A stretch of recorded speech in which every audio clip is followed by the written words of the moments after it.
축구 국가대표 선수 황의조 선수의 스캔들이 점입 가경입니다.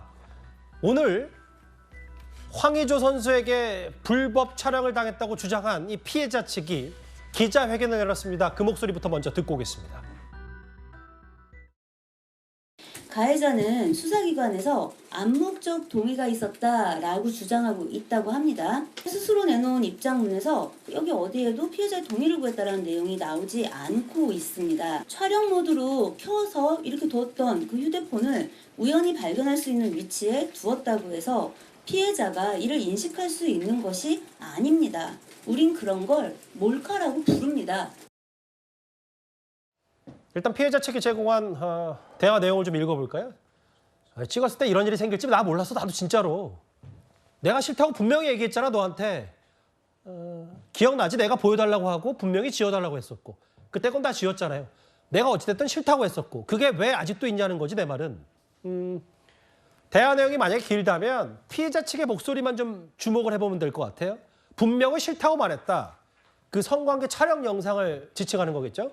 그렇죠. 이 피해자 측에서 이 사건이 불거지고 난 지난 6월경에 이 황의조 선수와 직접 통화한 내용 녹취록을 공개를 한 상황이거든요. 거기서 보면 피해자가 계속해서 거부 의사를 밝혔다는 사실에 대해서 얘기를 하고 있고 황 선수는 여기에 대해서 계속 사과를 하면서 뭐 불법적으로 한 것은 아니었잖아 이런 취지 얘기를 하지 않아요. 그러다가 이 전화를 끊고 나서요. 황 선수가 피해자한테 문자 메시지를 보내서 불법 촬영은 아니었지만 어쨌든 미안해 이런 얘기를 또 하거든요.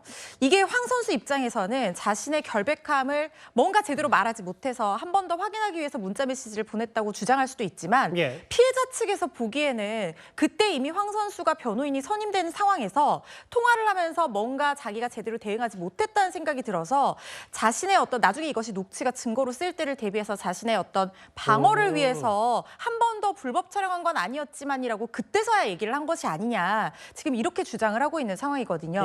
양측의 주장이 상당히 첨예하게 엇갈리고 있는 상황입니다. 그러니까 지금 보셨을 때, 허 변호사 보셨을 때는 지금 어쨌든 피해자 측에 저 싫다고 했잖아 라는 표현에 주목할 수밖에 좀 더 무게를 둘 수밖에 없는 상황이다. 제가 봤을 때는 지금 피해자가 그때 어쨌든 내가 싫다고 분명히 말했는데 왜 영상을 지우지 않는 거냐 이렇게 얘기를 강하게 항의를 하고 있는 걸로 보이고 황 선수가 우리 그때 같이 동의해서 찍은 거고 동의해서 같이 봤잖아 이런 얘기를 적극적으로 하고 있지는 않은 상황으로 보여서 이 부분은 피해자 진술에 좀 무게가 실리는 상황이 아닌가 싶기도 한데요. 하지만 정확한 것은 그 영상물을 보지 못했기 때문에 이 영상물 내용을 보면 좀 더 뭔가 구체화될 수 있을 것 같기도 한데요. 수사 내용을 좀 지켜봐야 될 것 같습니다. 사실 이 뉴스 쫓아오시면서 제가 주변에서 제일 많이 듣는 중에 하나가 그럼 형수가 전 여자친구야? 막 이런 얘기들을 막 혼란스럽게 하시는 분들이 많아서 저희가 인물의 구조들을 그려봤어요. 황의조 선수를 중심으로 앞서 봤던 그러니까 싫다고 했잖아라고 카카오톡을 주고받았던 인물이 바로 불법 촬영 혐의 피의자 전 연인이고 지금 구속돼 있는 사람 사생활 유출 협박 혐의 당시에 지난 6월에 황의조 선수 측에서 이거 엄중 처벌하겠다고 막 경고했던 사람인데 알고 봤더니 형수다. 이거 좀 참 놀라운 건데 이 인물이 있고 정혁진 변호사님. 근데 여기 보면 또 하나 인물이 있어요.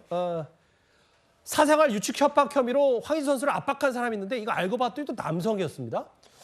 그러니까요. 저는 여기서 형수가 왜 나오는지 잘 모르겠고요. 일단 피해자는 명백하죠. 전 연인. 그다음에 이제 피의자 범죄자라고 의심받는 사람이 3명이 나오는 건데 첫 번째 황의조 선수. 왜냐하면 촬영 자체, 불법 촬영 자체를 한 사람이 황의조 선수라고 지금 의심을 받는 것 같고 두 번째 이 영상, 찍은 영상을 외부로 유출한 사람이 누구냐. 다름 아닌 형수라는 거 아니겠습니까? 그다음에 여기에다가 또 모방 범죄까지 하면서 마치 여자인 것처럼 뭐 전 여친인 것처럼 사칭했던 사람이 있는데 그게 알고 봤더니 어떤 이상한 남자였다는 거 아니겠습니까?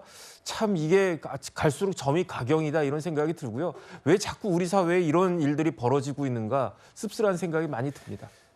그럼 과연 국가대표로서의 자격이 있는가에 대한 근본적인 의문을 갖는 분들이 좀 있어서 축구 국가대표팀의 클린스만 감독이 황의조 선수에 대해서 어제 공항에서 이런 말을 했습니다.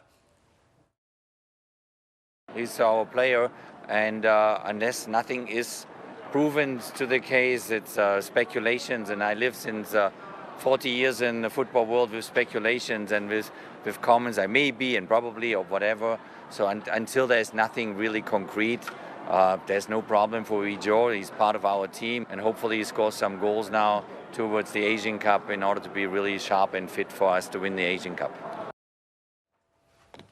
물론 뭐 앞으로 좀 추이 사건은 좀 지켜봐야 됨에도 국가대표팀에게 여러 좀 직간접적인 피해가 있는 모양이에요.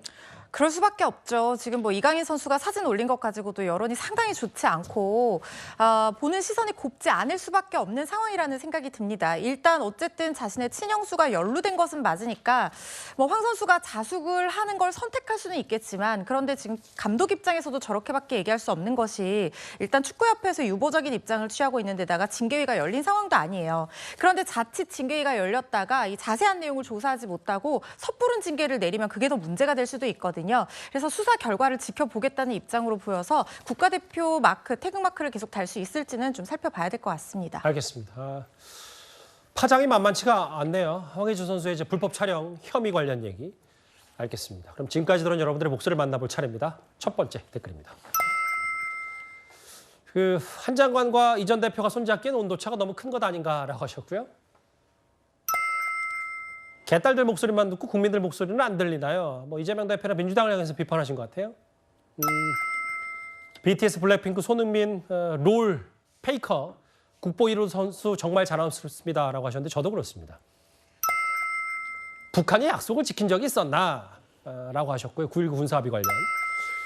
국민은 다 알고 있다. 의미심장한 얘기인데 댓글 5개 모두 감사드립니다.